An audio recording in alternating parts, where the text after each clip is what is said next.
how this could work, and this is the way we've gone forward with this.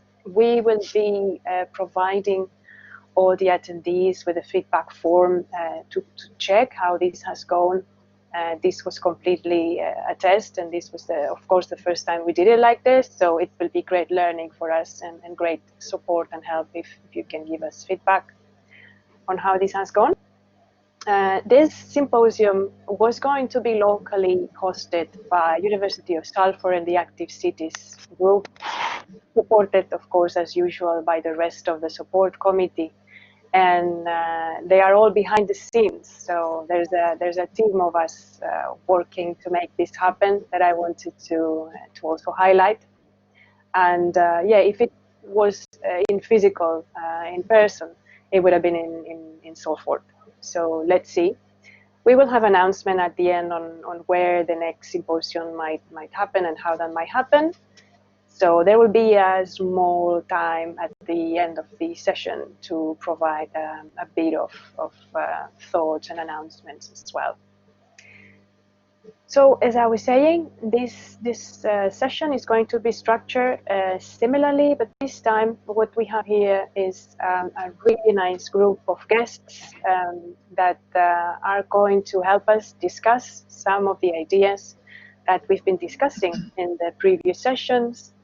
So I'll introduce each one of them. They will have some time to talk about their own research or their own works.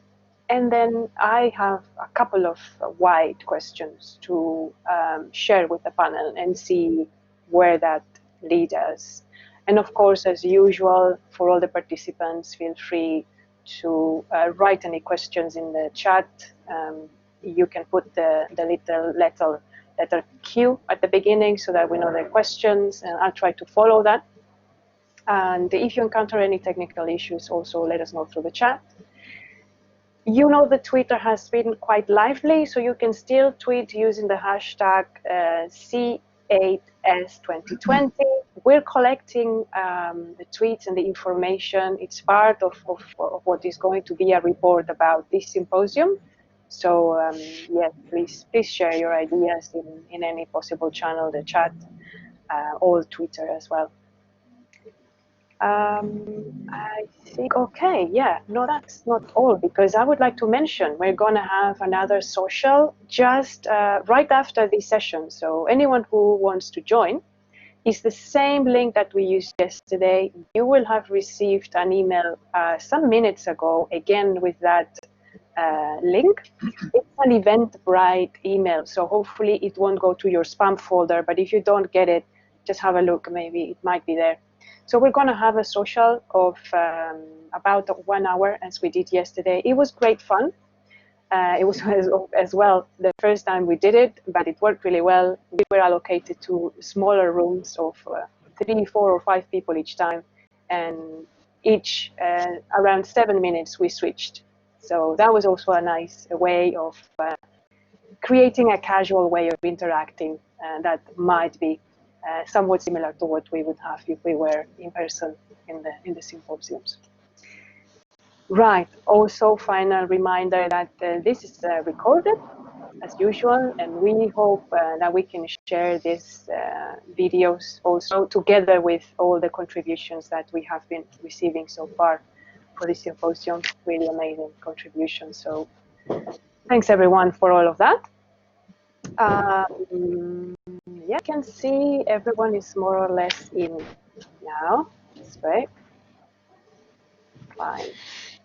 So I would like to start maybe with the local guests. We've got Nick Hubble around here. Hello, Nick.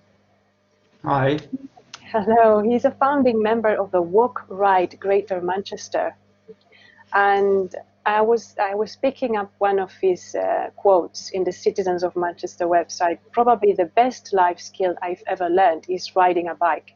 It's a very elegant solution to lots of very complex issues. Absolutely. And you also have a blog for banging on about bikes, do you? So tell us a little bit more about that, Nick, please. About the blog? Yeah, and about the Walk Right Yeah. Greater Manchester as well, your Okay. role there, and what is it doing? Yeah. Yeah. Well, it's obviously all hangs together. So I used to be involved in a different cycle campaign in Manchester, and for various reasons that wound up. I carried on as an independent campaigner and a blogger, trying to just kind of advance the cause of cycling advocacy. And then about just under 2 years ago now, a group of us came together and decided we needed something a little bit more formal. Because we have Chris Boardman, who's the Walking and Cycling Commissioner here. I'm sure his name's come up a few times over the last couple of days. And we decided we needed essentially like an interface between the kind of high level Chris Boardman council negotiation stuff and engaging with community organisations and the broader public itself. So What Ride came into existence about 2 years ago. And it's been really interesting because none of us had actually ever set up a campaign before. So it's been fascinating to watch how it's developed organically, really. Originally, we thought we'd have a kind of an umbrella group, like a central board, and then one group in every one of the 10 boroughs in Greater Manchester, but that's not how it's gone. What's happened instead is that people want to focus on their immediate area. So we have what we call hyperlocal groups in wards, kind of at ward level in Greater Manchester. So I also run the one here up in Bury, in Prestwich and Whitefield. We've got about 20 odd local groups now, all promoting the same thing. So we're all walking and cycling, so kind of active travel overall group, essentially mirroring the aims of the B Network vision. So kind of pushing for protected cycle lanes, but also low traffic filtered neighbourhoods. We're trying to work with schools, play streets, that kind of stuff. Just anything that gets people moving actively, and yeah, moves away from this kind of focus on the car. So it's not a traditional cycling campaign because our aims are a lot broader. And yeah, it's been interesting to be involved in that. And yeah, the blog I just kind of keep up when I have time to. That's kind of my own little personal hobby horse. So I used to be quite campaigny in that, but that all gets channeled into What Ride, and now I kind of just write about fun cycling stuff, and the occasional bit of banging on about how awful things are. So that's me. That's great, Nick. Thanks for providing us with this local vision that if we were there physically, we would have been able to walk and cycle around and yeah, at least have a little bit of knowledge and a person who is there. I really like the micro level approach of that advocacy that you're doing. So yeah, probably we'll pick up on that later. But another local guest we have, and talking also about Chris Boardman, is Martin Key. And he's advisor to Greater Manchester Cycling and Walking Commissioner Chris Boardman. So they work in a Greater Manchester Combined Authority. He shared the last strategy, the most recent strategy for Greater Manchester Walking and Cycling. And it's an investment plan that is called Change a Region, Change a Nation. And just very quickly, I would like to read one quote from Chris Boardman's foreword. A plan for the largest walking and cycling network in the country has ever seen. Plan for the largest walking and cycling network the country has ever seen has been created in record time, and £160 million allocated from the government's Transforming Cities Fund. Okay, that's quite impressive. So can you tell us a little bit more about it, Martin, and if possible, of your kind of everyday work on that sense, like working on the field at the moment might be also quite challenging. So it would be nice to hear from you about that.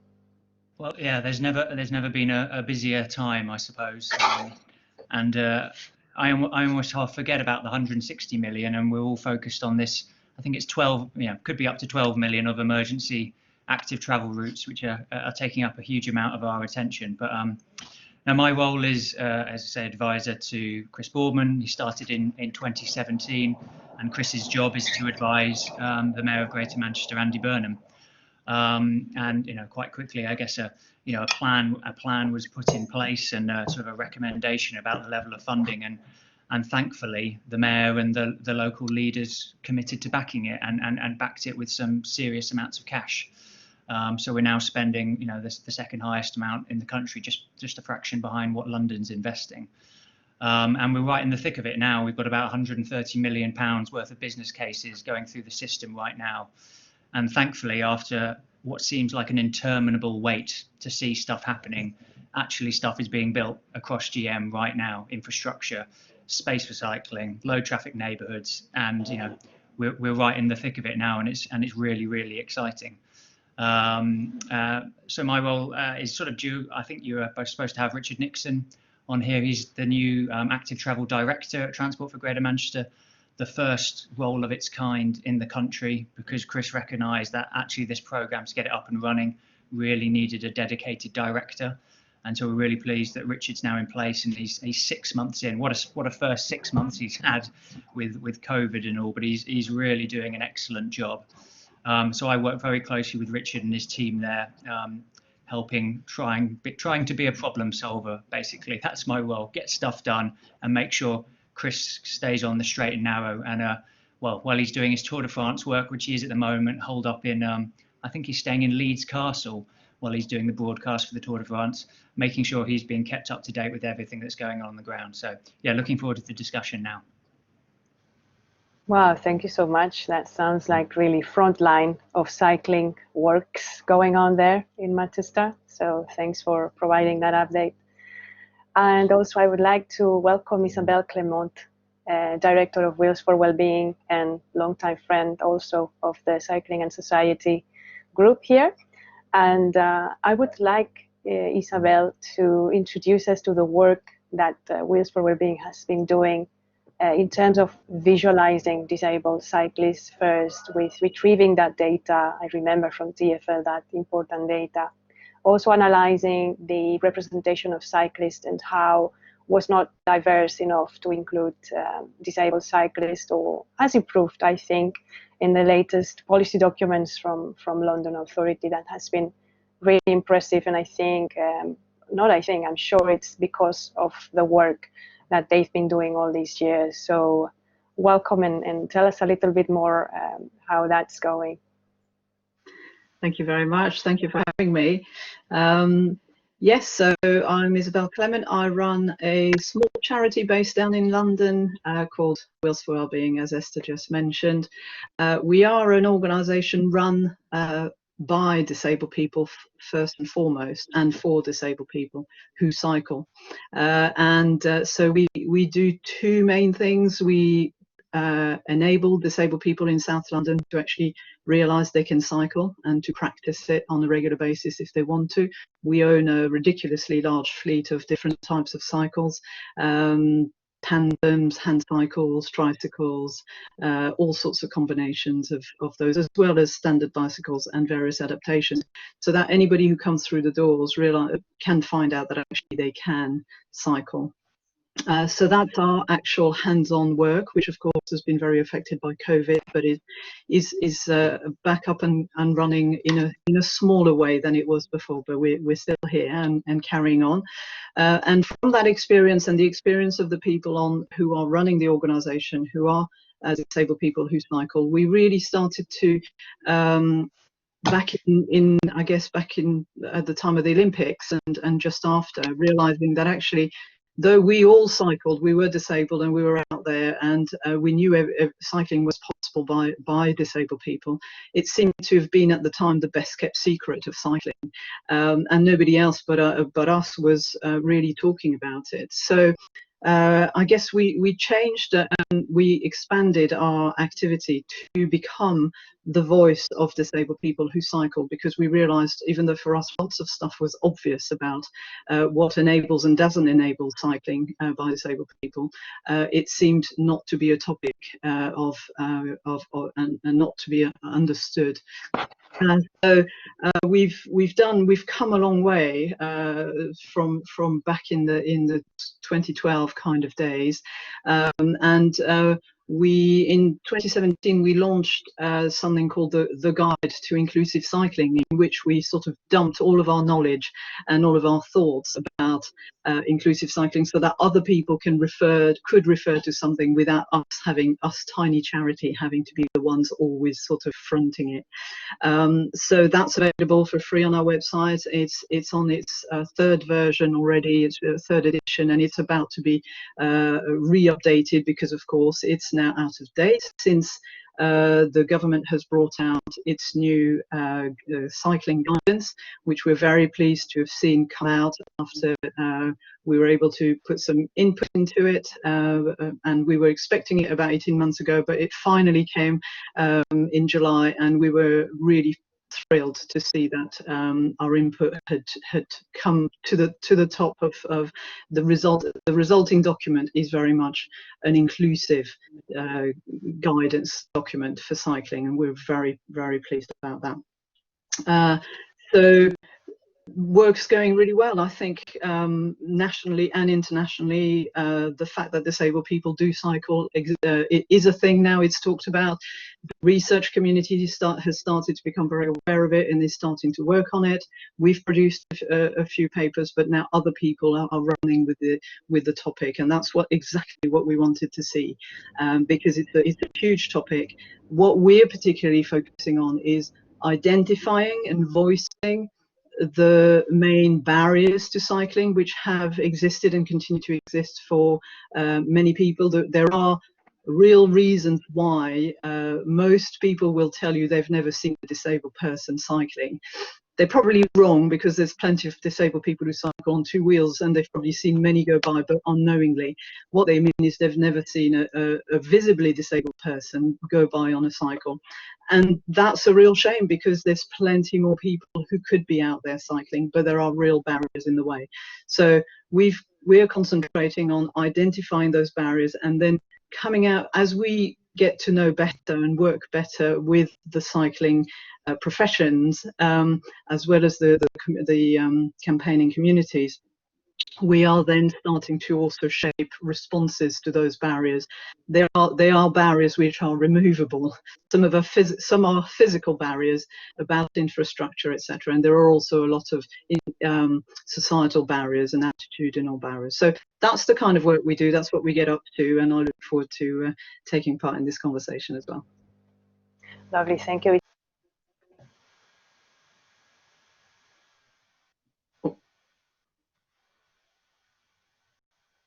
I can't hear you. We can't hear you, Esther. Sorry, a classic turn of the mic. I was saying that I forgot to mention that Isabel had shared an announcement about the co-authored chapter that is about to come up in a book that is co-edited by Cosmin, who is around, and in which I have a chapter too. So it's a honor to be hand in hand with these amazing researchers. And the title is, you'll be interested to know, I'm sure, all the audience, because this has been a hot topic: Invisible Cyclists, Acknowledging the Needs and Rights of Disabled Cyclists. So we've talked a lot about invisibility, and I'm sure it will come up in the discussions. And that brings us nicely to actually Cristina Caimotto, University of Torino. And also she was sharing an announcement of her most recently published book, which I'm also going to share in the chat.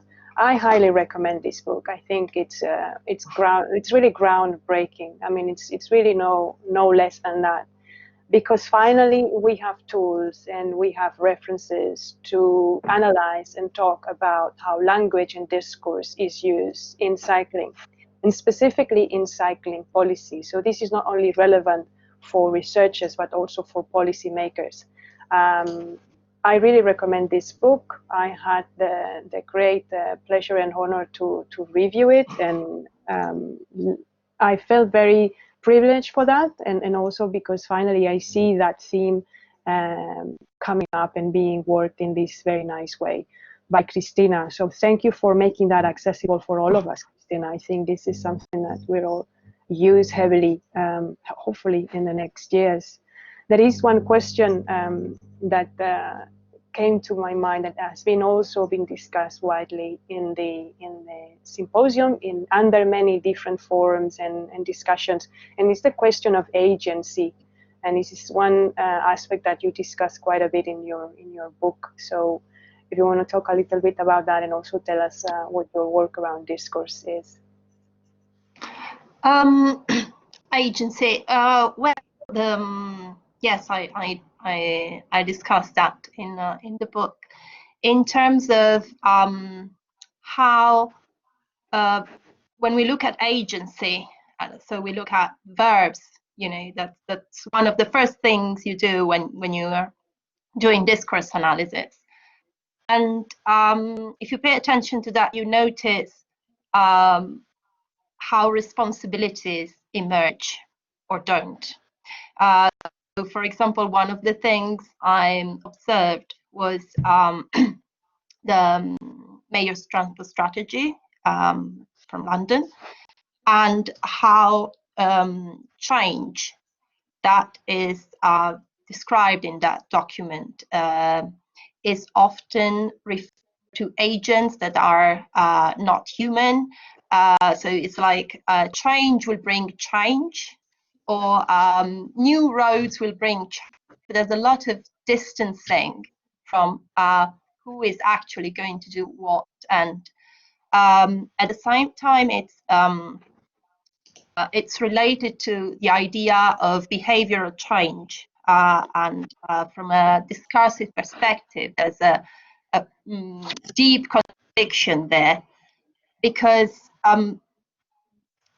if you want to change your behavior, if you choose, you know, it's about choice, and choice from the point of view of language is your own individual. If you are making people change the way they choose things, they're not choosing anymore.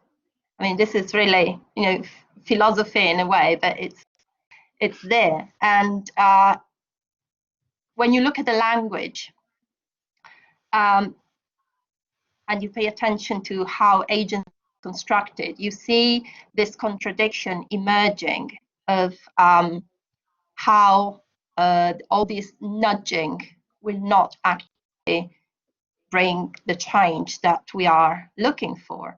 And I guess the main question I was trying to answer when I started working on the topic is, why is I guess that's the question we are all trying to answer.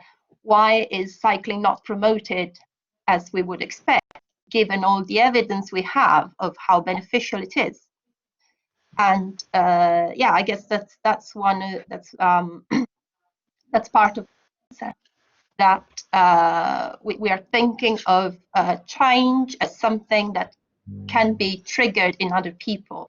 So we need to dig into discourse and find where the real contradiction is, and see how even discourses promoting cycling or policies promoting cycling are actually using a kind of discourse which is actually against the promotion of cycling deeply somewhere.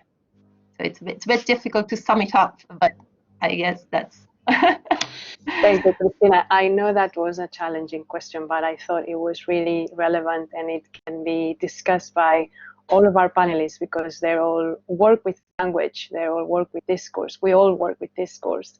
And it's fascinating that even without knowing, we're reproducing power imbalances. And it's a good call, your book, because I think it makes us reflect on that and try to be more aware of that. Especially in the communication that we use in policy and in research and in advocacy, as well as you have examples in your book. So that's a really good theme as well to share, and takes us also very nicely to Peter Cox. Also, I'm sharing in the chat his announcement of his last co-edited book. It's The Politics of Cycling Infrastructure, Spaces and Inequality. Also very hot theme that we've been discussing through the different sessions of this symposium. And Peter Cox is based in the University of Chester, Professor Peter Cox. And he's co-founder of this research group. He's co-founder of the Cycling and Society Research Group back in 2004. So it's a pleasure to have him around for this conclusive session. He also chaired the last symposium last year in the beautiful Chester, so that was very much enjoyed and appreciated as well. And I have a very initial question for you, Peter. I could ask you many, many different questions of all your wide work on social justice and cycling policies. And what I'm wondering is maybe a good start is what is research in policy evaluation missing, and how can this be improved? I know you've written a bit about that. Provide us a little bit of your thoughts on that, please. Oh, well, I think it's something that came up that we look at in the Politics of Cycling Infrastructure book, but I also was addressing in previous work, and that's a sense of theorizing the problem with the way that we've become intertwined in cycling research with advocacy is great, but sometimes it becomes a little rapid, this shift. Or what's the solution to this problem? That we know what the problem is already, it's predefined, and yet we are kind of missing a trick, and it becomes a kind of cycling conversion cult that sort of, how do we just make people like us? Well, what are we trying to do? Why are we trying to change policy? What for? Do we want to make a system of social inequalities, economic disadvantages more environmentally sustainable by changing traffic modes? Well, fine, but I kind of think that's a limited vision, and that's not why certainly why I got involved. I think we need to do some stepping back from those immediate problems, perhaps, and look at the bigger picture. Where is the vision of change? What does cycling contribute to a world of inclusions rather than a world of exclusions that is just environmentally friendly? So we need to kind of think a bit more, theorize the problems. And by the way, with COVID, bookshops, library access, if anybody has problems getting hold of the books, email, and we can usually find a solution. Don't tell the publishers. You'll have to edit that bit out. So yeah, I think I love the embeddedness of the research in advocacy, but I think we also need to think a bit harder, to be self-critical, because we can depoliticize the problems. We're looking for the correct triggers that will make people behave the way we want to behave, which is it's propaganda, it's manipulation, it's kind of, how are we going to make people behave the way we want them to?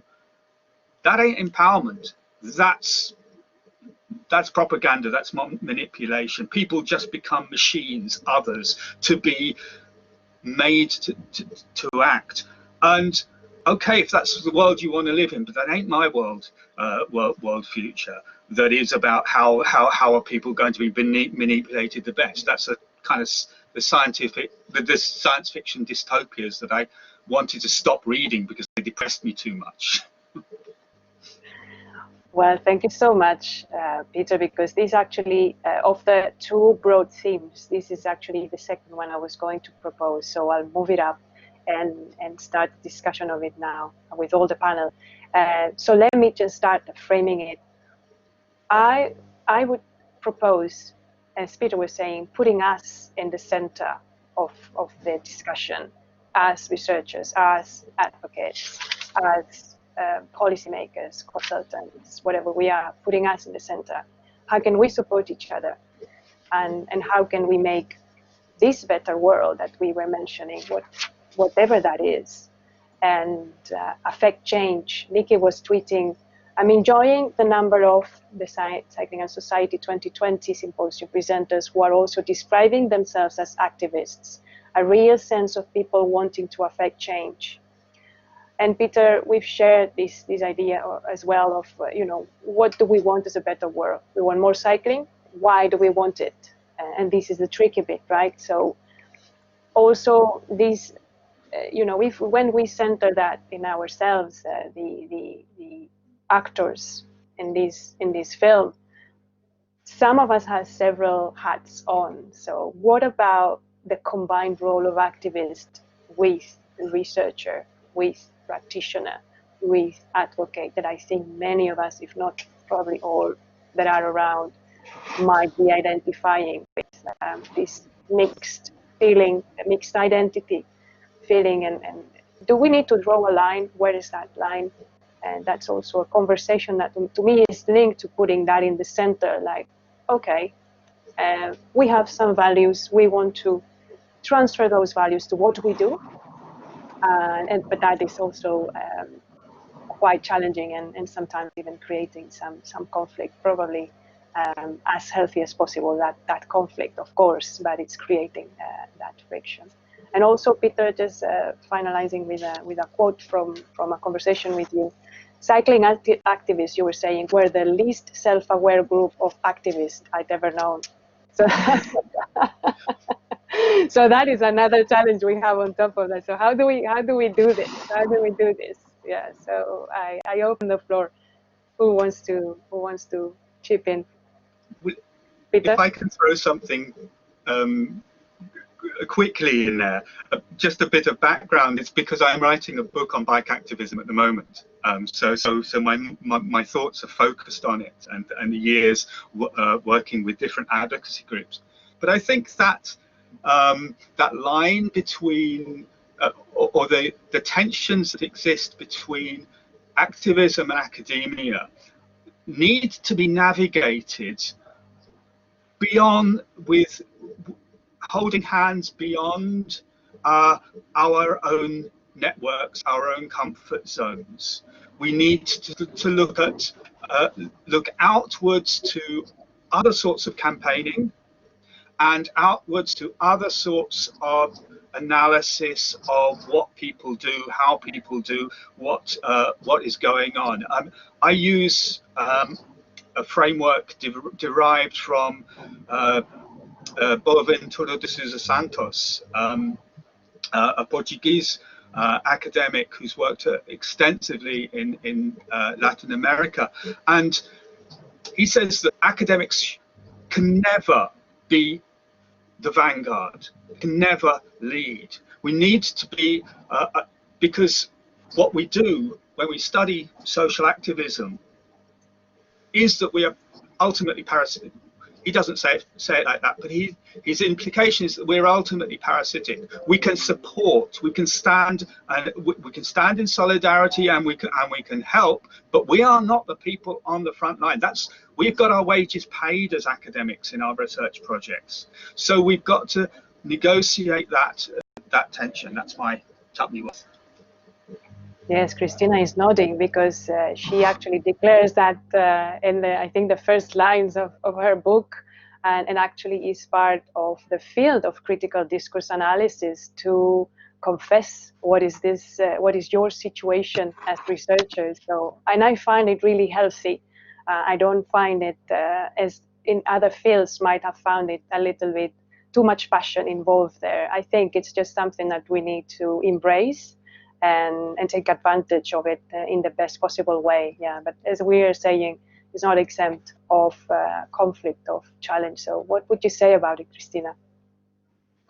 I think in a way, it as far as I'm concerned, it helped me to understand advocacy better, in the sense that sometimes I couldn't understand why things were not working the way we were expecting them to work. With the association and research provided some answers to these doubts. And yeah, at the same time, I think, as you said, as you were quoting me, you need to make it clear. You need to state your position and say where you're coming from. And I think research is neutral ever. I mean, anyone doing research in any field has political views and personal views and all that, and the culture and everything. So if you think that research can be neutral, I think you're saying something which is not true. So it's just important to know how your views, your culture, and as Peter was mentioning, the privilege of being academic will influence your work, and be transparent about. I'd like to hear from Martin about it. I don't know if Martin considers himself as an activist too, and how does he manage it in his work in the Greater Manchester Combined Authority. I was just making some notes along those lines, because my previous role was as being a professional campaigner, and I've jumped over to the other side of the fence. So I was thinking that how important it is that we all understand our roles and responsibilities. That's both at an individual and an organisational level, and it's because if we don't understand our role, it's very easy to waste a huge amount of effort and resources and time and energy. That's true of campaigning activism organisations that probably sometimes get involved in too much of the technical and the doing work and forget their role is about influence. And equally for authorities, you know, if they become too much of a campaigning organisation, then they'll lose the trust of their political leaders, for example. And the other thing that struck me over the last couple of years about working for a transport authority is the need to get anything done. You need that sort of like trinity of the political leadership, the community leadership, which I think is probably the most important. Politicians ultimately follow the community, but also the technical leader, the technical skills amongst the officers. And it's those three things that come together to get things done. And if any one of them is missing, it's going to massively slow down your program and may even halt it in its tracks, even if the other two elements are very strong. So yeah, political, community, and technical strength is what you need. Sounds to me like a good deal of communication is also involved in their dialogue communication. I'm not sure if Isabel and Nick, who are, I suppose, or maybe they would identify as their main role here as an advocate. So how do you feel about those differences that we're talking about and those challenges? How you live them from the other side? Maybe Isabel, if you want to start. Sure. Yeah, no, it's a really interesting discussion, and I guess from my point of view, coming from working within a small charity, in a way we're tiny and could be completely insignificant because we have very few resources, but actually we can also be very, very nimble. We're completely independent and we can say what we want. We're neither we're not engineers, we're not professionals of cycling or of transport, we're not professional academics. However, we have had the real privilege of being able to work across all of these different types of people who work and who are passionate in their areas and in their topics. And I think one of the, I mean, for me personally, why I started to get involved in moving away from just being a provider of opportunities for individuals, which is absolutely hugely important, but why we also move towards engaging with academics and professionals, etc., is I guess when I became really aware of how the social determinants of health were starting to be talked about. The Marmot report came out, and it really made me stop and think and realize that actually, I mean, for us disabled people, there's a real issue of health life expectancy. We die younger than the rest of the population on average. And one of the big reasons for that is that we are less physically active. So it's not even a nice to have. For me, then it became a real quest to change, to bring this awareness that it is about the right of disabled people to be physically active. It's not a nice to have. It's not a leisure activity. It's not even a sport. Of course it can be, but it's about a fundamental right to be as physically active as we want to and can be in order to live as long as we can. It's not small. It's not, it is crucial. So that led me to then engage with a lot more people out there who are talking about cycling, who are impacting in cycling. And I guess then it was a response from that world in all those different professions. I think we piqued people's curiosity, including that of academics, who then started to realize what they hadn't been researching. And to me, that's really, really crucial, because for us, again, as a small charity that tries to make a point, often actually to funders to support us to continue to do what we do, we need to put the evidence to them that there is a need, that and without academic research, it's really hard to put the evidence in data terms, etc. So we're all interdependent, and we can influence others who can then influence our work by giving us the data, to really formalizing and also leaving a trail behind for other researchers, for other professionals to build on. So I think it's absolutely, I wouldn't call it parasitic, Peter. I think it's symbiotic. I think we're all a part of a really important puzzle, and if we don't each do our bit, we're poorer for it. And I think it's to me, it's been really a satisfying few years of finding that I'm influenced and I'm influencing, and I think that makes the world move forward, doesn't it? So I mean, we needed to challenge some real ableist assumptions out there about disability and cycling, or disability and lots of other things, transport and etc. The assumption that disabled people can only be driven or drive themselves, for example, that's a given. A lot of people, that's what a lot of disabled people think. That's what I used to think. Unless I can drive and I can park right outside, I cannot go. My need is, my right is to drive, otherwise I can't move. I have moved a long way now to knowing and being equipped to be able to have a different choice. That took it was a long journey on a personal basis, and I want to shorten that journey for other people, and I really want to challenge people's assumptions.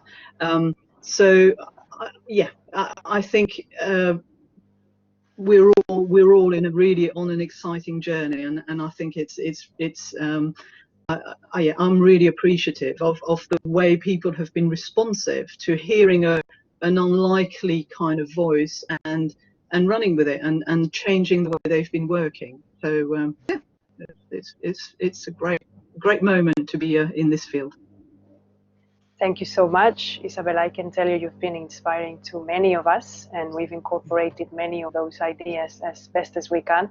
And so I think for me at least, and it is something that we discussed in my session as well, it's been a process of being more comfortable with discomfort. So it's the discomfort of suddenly there is something new that you hadn't taken into account, and the first reflect that you have is like resistance, but then you say, no, wait a minute, I need to be open, I need to integrate this other view of this other person who is in front of me, and this, take advantage of this different view, integrate it, do my best. And we were also saying we're going to make mistakes, and we can say sorry and try again.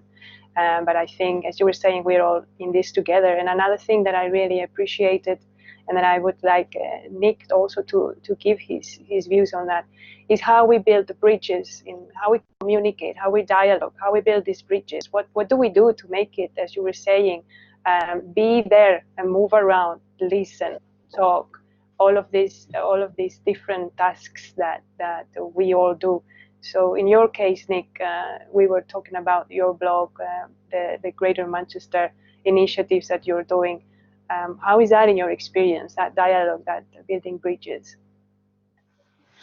So interestingly enough, this morning I was part of a call from my local borough on their physical activity strategy.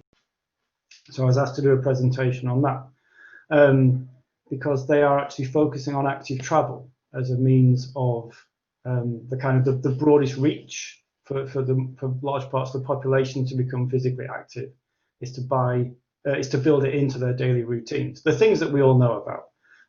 And with kind of a lot of knocking on doors and trying to drive the message home to various people in the council, we're now known in the council as a voice of authority on these matters. So I was asked to do a presentation on this morning. I actually watered it down a lot from the kind of one that we would normally give to the real decision makers, but it was still quite controversial. And I'm kind of really fascinated by the books we've been talking about, kind of books on the discourse around cycling in society. Because, I was actually challenged on some of the things I was saying by a councillor who rides bikes. And she was telling me that I was kind of going too far. And she was saying not everybody can or wants to cycle. And I'm like, if I had any hair left, I'd be tearing it out. Because how many times have we heard that? And it's like, nobody is saying that. Nobody is saying that. No one's ever said that everybody has to ride bikes. And this comes back to, again, I'm not an academic. I'm kind of out there trying to build these bridges. So Isabel was saying, we use academia, we use academic research as evidence to back up what we're saying. But I think that one interesting with what Peter was saying is we need to make sure that what we're doing isn't propaganda and it isn't manipulation. But what I find sometimes is that people expect us to be manipulating them. So like Isabel, we're an independent organisation. We have no employees. We do it all voluntarily. We do it all because, not because we want to cycle more, because most of us already do, because we want other people to be able to share in that positive experience of us. So we don't actually have any personal interest in it. And that baffles people. Why are you asking for this when you don't personally get anything out of it? So that's quite fascinating. To kind of put it in terms of people are expecting almost to be manipulated. People are expecting us, when people talk about the cycling lobby and kind of equating that to the auto lobby, this kind of multi-billion-pound global concern that, makes billions out of people, and we just want to see our pavements not cluttered with parked cars and stuff. It's kind of baffling the kind of that these things are equated. So what we try and do, and certainly what I try and do as an advocate myself, is not to make assumptions about the other person, not to make assumptions about what they want to see. And an interesting perspective that we've had with Walk Ride is certainly a contrast to the kind of campaigning again that Peter was kind of bemoaning. The kind of traditional cycle campaigning is you must do what we say and you must be like us. It's like actually opening a dialogue with communities, with people who aren't steeped in this kind of tradition of cycling and what it must look like or what we think it must look like. You might end up with something that isn't quite what you want, right? But if that suits more people in the community, if that gets more people active and out of cars, then what's wrong with that? All it means is that you've initiated something, but it's gone beyond you. It's taken on a life of its own. And I think it's really, really important as an advocate to kind of be prepared to lose ownership a little bit of it, or to cede some ownership, and for it to become something of its own. And I think traditionally as campaigners we've been a little bit too precious about stuff. But it's like if we want everybody. If we want this to work for everybody, then it has to be something that everybody can identify with. So, yeah, there's certainly a lot of ideas that are food for thought for me, but a lot of things that I identify as well. Yeah, thanks so much, Nick. Yeah. Yes, absolutely. Yeah. I think Christina had her hand raised, and I can see this marketing language might have triggered her answer, maybe. Well, actually, I just wanted to say the reason why people don't get why we do it is that this attitude doesn't fit the dominant frame that people do things for money. Because we need to bear in mind that this is what people expect. And as Angela was writing in the chat, we do it for other reasons. and these reasons are more important than money to us, but we are not used to pointing this out. Somehow we take it for granted. Somehow we don't think about the fact that this is against the dominant frame. And sometimes, and I think that's the worst danger, we try to adapt to the dominant frame in order to be listened to. And that's where we sometimes get into trouble, because, you know, when you start promoting an active mobility project because it will bring money, and you frame that as the main reason, then others will bring more money, most probably.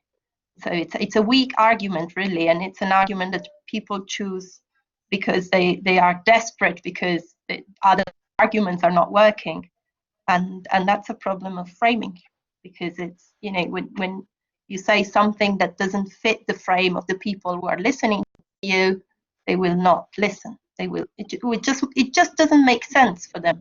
So yeah, that's what I was. Yeah, Christina, you have also this discussion of how to change the frame, right? That the biggest challenge probably, it's not behavior change, is frame change, I would say. And the language gives us a hint of where that frame comes to light, and maybe we can work with it. I think that's one of the learnings from your book that I got, at least. So having a quick look at the chat, there's been a bit of conversation about activists versus the rest. Is it separate? Well, researchers quickly jumped in and said objectivity is expected in research. We expect it to be neutral. And we've also discussed about situated knowledge, that quite old paper by Donna Haraway that is still quite present from 1988, I think, that we were discussing in our session. So there was also the intention to be fluid with boundaries, but at the same time creating empowerment. And I would link that with what Nick was saying of losing ownership, and I would add losing ownership to create broader belonging. So we're trying to cater for everyone. That's impossible, but we need to feel they belong. All of them belong. So I would kind of shift a little bit of perspective, see if that helps. Yeah, we were also talking about the propaganda, manipulation, the marketing. The cyclist identity is another thing that has been coming up. I don't know if I'm missing anything. But yeah, quite a lively chat. So thanks everyone, and keep going. I'd like to introduce now a second theme. We only have a few minutes to discuss it, but I think the connection with nature has been quite present, and I would like to take it in a broader sense as well. I've got a quote by a video in which Nick is presenting his project, and he is saying, I don't know of any form of transport that can plug you into nature in the center of the city like cycling can. So we've discussed it very deeply in session 5, experiences of cycling. And it has made us also reflect on how COVID might make us appreciate that connection even more. I wonder how this experience can help us tackle climate crisis, for example. But more in general, if we want to explore the links between broader global crisis, the health crisis, the climate and environmental emergencies, the inequalities that these emergencies exacerbate, and what questions arise in relation to cycling about these. So I can throw a couple of them. One could be, how can cycling support life? You know, this broader sense. I don't know if a better word that we were talking before, but just supporting life. How can cycling be accessible for all in these situations of emergency? How this translates into actually designing cycle networks, as some of these attendees and panelists are actually working practically at the moment. So yeah, another big theme. Sorry, we have only 5 minutes, but I would ask you for maybe a highlight from each of you on that. You know, it was yeah, unavoidable to talk about COVID. So Peter, you want to start? Okay. Well, I think in terms of being honest about the very multiple crises that we are confronted with culturally, collectively: environmental, social, resources, climate crisis. That these are multiple, interlocked, and a lot of them are tied up with the way that we use energy. And one of the biggest ways we use energy is moving around, and the ability to move around without being dependent on extractive energy, extracting it from either from fossil fuels or from the labors of other people, or both. I think that's a different way of thinking about human-powered movement, that is shifting it and thinking about how all of that energy is tied up with the crises that are based on the extractive and exploitative taking of resources and of energy from others and from the natural world. I'll shut up there. Anyone else want to jump in? I'm just going to throw in a very short one. Again, kind of trying to rebut arguments. So we live in Manchester, Martin and I, which is famously a very rainy place.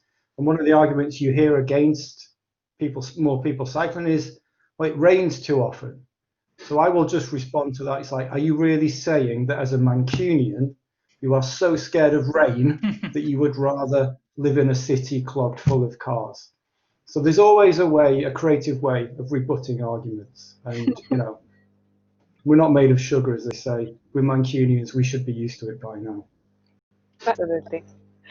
The other Mancunian there, Martin, yes? Yeah, I just think in thinking about that, when I became a cyclist, as such, started commuting on a bike anyway, it certainly makes you watch the weather a little bit more and makes you feel in touch with nature. But I don't think that's a big driver for the majority. I think people just want to get about quickly and efficiently in a way that lots of other people do. So yeah, I mean, if it's a motivation for a few, that's great, and it does make you feel a bit more in touch at times. But mostly, I'm concentrating on getting to the office. Well, I used to be anyway, or the shops, or keeping my shopping on the bike and that sort of thing. So yeah, it's still the bicycle is still a very simple, elegant machine for moving about, and that's sometimes what holds it back, because it's seen as a bit old-fashioned, but it's still the most efficient way of getting around. Thank you. I can't see Isabel very well now. I don't know are you around, Isabel? Oh, there you are. Yeah. I am still here. I'm struggling with my phone freezing, so I'm moving it around. Yes. I think, well, particularly in these COVID times, I guess I've got a slightly different perspective. But for me, I've been making the point to the public sector anyway, that really actually disabled people and older people, etc. So on the one hand have been some of the people who've been the most negatively impacted by COVID, and the most huge amounts of people have been isolated all the more, shielding or etc., and really impacted massively. And now we absolutely must enable people to rebuild their fitness, their ability to fight disease, etc., through physical activity and other things. Physical activity is absolutely crucial. So that makes the ability for people to get out, not only to get out of the door, but then to walk, wheel, or cycle, even more important. And I have to say, just joining back to a little bit to what we were saying in the last conversation, in terms of making connections and building alliances with disabled people's groups, and understanding the experience of that disabled people have had through COVID, is going to be absolutely crucial to ensure that disabled people don't suddenly rile up against all of the changes that are being made at the moment, which are quite sudden, which are quite extensive, and for some people it's not a myth that for some people this is actually making them even more stuck in their own homes. If they can't use the mode of transport they have been used to, they may well be able to walk or wheel around the pavement a little bit further if their street is closed, but only if the pavement is of good enough quality, for example, for people to safely walk or wheel slightly further around the corner. So there are real sort of subtleties and important connections to be made here. We're now putting a lot of energy and effort into trying to put together a quick guide for local authorities to do all of this streetscape changing, which is good, in an accessible way. And we don't believe people have the means and the tools to do that quickly. The local authorities haven't, and they are making huge mistakes, which might lead disabled people to rise up against all of these really good changes. So yeah, really important. Cycling, walking, wheeling, even more important than before, but a really tricky moment of communication and working together and alliance building would be my final message. Very important work, Isabel. And last word from Christina. Well, from perspective of language and communication and framing, I think the lockdown has brought a new perspective, and we need to work on that, in the sense that we always have this cost-benefit analysis coming in, and that's about framing. I mean, that we take that as the norm, but that's not the norm. That's something that's been constructed. Of course, it is the dominant way of doing it. It can be changed, not by one person, but in time. And the choice of going to lockdown was not about cost-benefit analysis. It was about saving lives. It was about thinking, okay, too many people are dying, and even if this is to damage the economy, we do it anyway. So this is what this is the kind of thinking we would need also when we try to counter automobility, the auto mentality. And of course, lots of people die because of the dominance of cars, but it takes more time, and it's not as shocking as the number of people who died from COVID. So it doesn't work the same way, but I think that's what we need to work on, and bring up the same kind of argument. Life is more important than money, which is such a basic, simple, stupid message, but we don't say it, we don't repeat it often enough. Yeah, thank you, Christina. I was a little bit hesitant when I put that question in, like, how can cycling support life? And I was like, but that's it, that's life in all its shapes and forms, right? So glad that we have rounding up this conversation. Thank you, all of you, for that. I would call the rest of the organizers into the table now. And so thank you for being around there. Some of them in the tech side, some of them doing the tweeting, some of them taking a view on the chat. Some of them have been paneling. Yes. So there you are.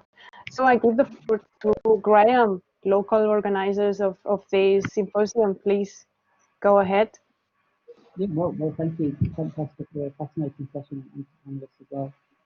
Thank you all for attending the various sessions and taking part. It's been a great experience watching the discussion and watching the questions and comments and questions scroll along on the right-hand side.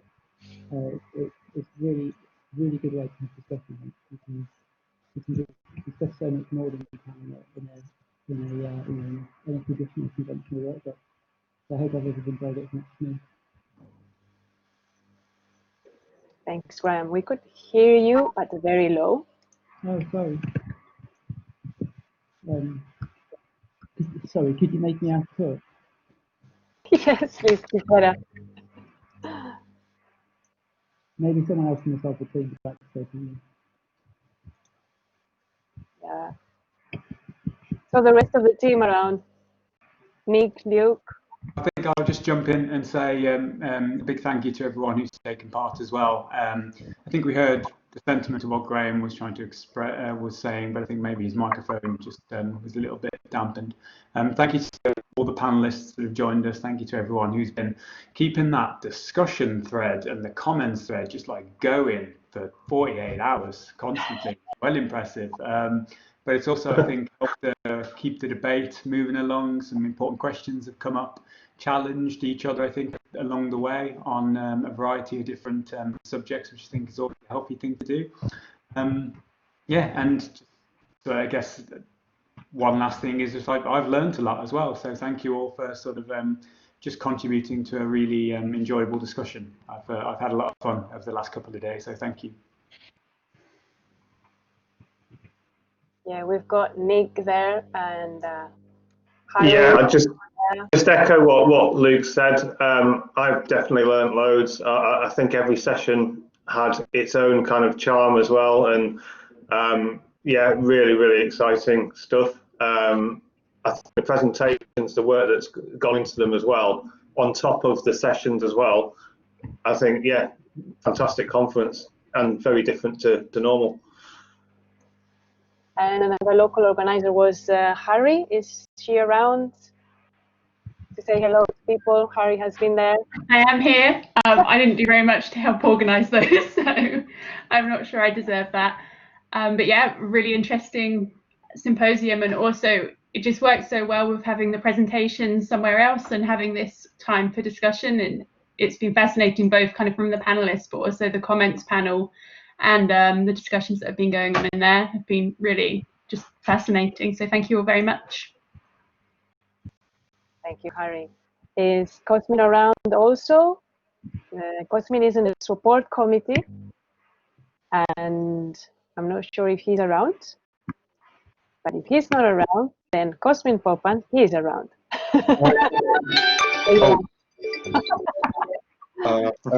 Yes, thank you. As in every year, I'm delighted to be part of this. I have studied off my PhD, my first and foremost joining the Cycling Society Research Group, and then attending virtually all the conferences ever since. So I couldn't be more proud to attend this one, and yeah, I'm looking forward to the next one. Thank you, Cosmin. I'm not sure if Sam is there, but Sam was also in the team of the active Sam's there, but he's not a presenter. Okay, that's fine. Then we'll say hello to Sam. Thank you to Sam as well. Thank you to everyone, really, all participants, panelists, chairs, guests. Oh, Sam is there, Sam. There you go. I was given permission. You're given permission. Echo everything everybody said. It's been really interesting to listen to all the presentations and to meet virtually and hear so much positive chat as well. It's been really good. So big thank you to everyone. Final announcements. We will be hopefully making available the chat contents if we manage to anonymize it, if that's all right. We will also share the recordings of all the sessions on our website and YouTube channel. And we will send you a feedback form in the next few days for you to provide us feedback about the symposium. Also, there is a social about to start. So whenever you want, you can just click the Zoom link that we've shared in the chat. And it's the same as yesterday, and you might have received also via email an Eventbrite email. So feel free to join us for about 1 hour of cafe, the virtual cafe chat.